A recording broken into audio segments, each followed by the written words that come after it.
अब हम बीआरएस का 14th प्रैक्टिकल क्वेश्चन सोल्व कर लेते हैं।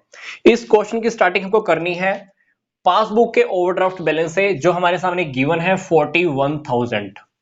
बट हम क्या करने वाले हैं, क्वेश्चन की 6 इक्वेशंस को, 6 या 7 इक्वेशंस जो भी दी हुई हैं, इन सारी इक्वेशंस को हम कैसे सोल्व करेंगे। जैसे हम ऐसा मान लेंगे कि हमें क्वेश्चन की शुरुआत करनी है कैश बुक के बैलेंस से। यहां पर हम सारी आइटम्स लिख लेंगे, प्लस साइड में जो भी आने वाला है, माइनस साइड में जो भी अमाउंट आने वाला है, सब हम यहां पर मेंशन कर देंगे। लास्ट में इन्हीं आइटम्स को हम क्या कर देंगे, रिवर्स कर देंगे। बोले तो प्लस आइटम्स को माइनस साइड में लिख देंगे, माइनस वाली आइटम्स को प्लस साइड में मेंशन कर देंगे। तो हम क्वेश्चन ऐसे ही सोल्व करने वाले हैं जैसे कि हम ये मानेंगे कि क्वेश्चन की शुरुआत हमको कैश बुक के बैलेंस से करनी है।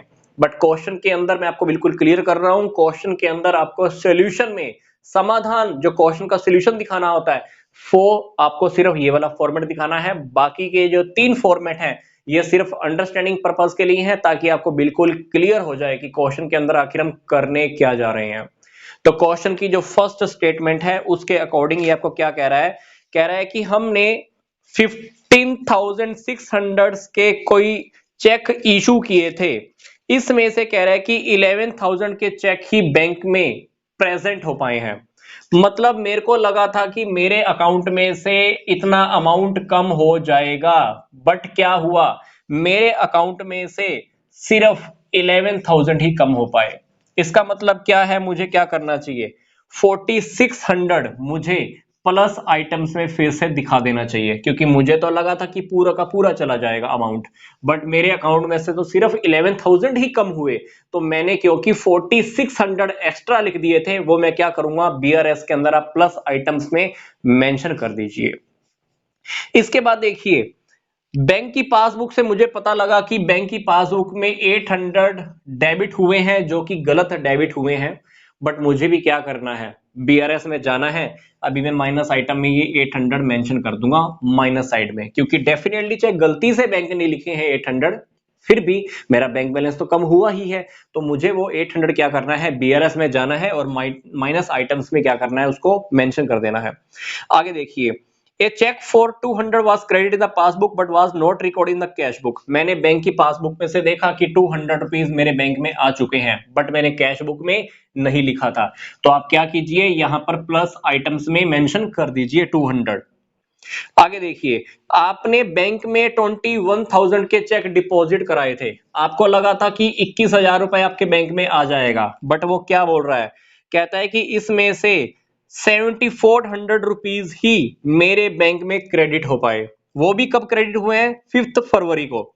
मतलब इसमें से 21,000 रुपए में से 7,400 तो आपके कब डिपॉजिट हुए आपके अकाउंट में, 5 फरवरी को। मतलब अगर हम जनवरी की बात करें, क्योंकि जनवरी को हम बीआरएस रेडी कर रहे हैं, तो जनवरी के अंदर आपकी पासबुक में कितने आए होंगे, जनवरी में आपके पासबुक में आया है ये अमाउंट 13,600। आपको लगा था कि 21,000 आ जाएगा, बट आपके अमाउंट, आपके अकाउंट में कितना आया, 13,600। प्रॉब्लम कितने अमाउंट की है, प्रॉब्लम है हमारे सामने 7,400 की। तो 7,400 क्योंकि आपके अकाउंट में नहीं आए हैं, आपको क्या करना है, बीआरएस में जाना है, माइनस आइटम्स में मेंशन कर देना है कितना, 7,400। आगे देखिए, a check for 1,000 rupees was return dishonoured by the bank and was debit in the passbook only. Bank ने आपको एक चेक रिटर्न किया है 1,000 रुपए का, डिसऑनर हो गया होगा। तो ऐसा लगा लिए कि डिसऑनर हो गया। आपने जिस दिन बैंक में चेक भेजा था, आपको लगा था कि आपके अकाउंट में आ गया, आपको लगा था कि 1,000 रुपए आपके अकाउंट में आ गए, बट बैंक में पैसा जमा ही नहीं हो पाया, बैंक ने बल्कि वो चेक आपको रिटर्न कर दिया। तो आपको 1,000 रुपीज यहां क्या कर देने चाहिए, अब माइनस कर देने चाहिए, क्योंकि जिस दिन आपने चेक बैंक में भेजा था, आपको लगा था कि अमाउंट आपके अकाउंट में आ जाएगा, तो आपने तो 1,000 रुपीज तभी डिपॉजिट कर दिए, बट रियलिटी में तो क्या हुआ है, वो चेक डिसऑनर हो गया है। आपको 1,000 रुपीज यहां पर माइनस करने चाहिए थे। अब क्योंकि आप बीआरएस बना रहे हैं, तो बीआरएस में चाहिए 1,000 रुपीज यहां पर आप माइनस आइटम्स में मेंशन कर दीजिए। बैंक ने इंटरेस्ट ऑन बैंक ओवरड्राफ्ट लगाया हुआ है, 100 rupees were not entered in the cash book. तो डेफिनेटली इंटरेस्ट यहां पे मिलेगा, आपने कैश बुक में तो लिखा ही नहीं था, तो आप इसको 100 रुपीज को माइनस आइटम्स में मेंशन कर दीजिए। आगे देखिए, लास्ट इक्वेशन, एक चेक था जो आपने कैश बुक में तो डेबिट कर दिया, आपको लगा था कि ये चेक आपने बैंक में भेज दिया, बट आप बैंक में भेजना ही भूल गए, तो डेफिनेटली आपके अकाउंट में पैसा भी नहीं आया होगा। आपने कलेक्शन के लिए भेजना था, नहीं भेजा, आपने कैश बुक में तो लिख दिया कि 500 आ गए, बट रियलिटी में तो आपने चेक भेजा ही नहीं, तो आपके अकाउंट में पैसा नहीं आया होगा। तो आपको क्या करना है, 500 यहाँ पर माइनस आइटम्स में मेंशन करना है। अब क्योंकि हम 7 की 7 इक्वेशंस लिख चुके हैं, अब हमको क्या करना है, इन आइटम्स को यहाँ पे रिवर्स करना है। प्लस वाली आइटम्स माइनस साइड में, माइनस वाली आइटम्स प्लस साइड में। तो यहाँ पर पहले हम प्लस वाली आइटम्स मेंशन कर लेते हैं, 4600 और 200। यहाँ पे ध्यान रखिएगा, इन सामने वाली जो भी हमारी इक्वेशन थी वो हमने राइट करनी होती है, और यहाँ पर अब माइनस वाली आइटम प्लस आइटम में लिख देते हैं। 800, 7400, 1000 रुपीज, 100 रुपीज एंड 500। इसके बाद आप क्या करना, दोनों साइड का आप टोटल कर देना। टोटल जब आप करोगे तो आप देखना इधर का टोटल आ जाएगा 45,800 और इधर का टोटल आ जाएगा 9800। दोनों का जब आप डिफरेंस चेक करेंगे तो डिफरेंस आएगा आपके सामने 36,000 का।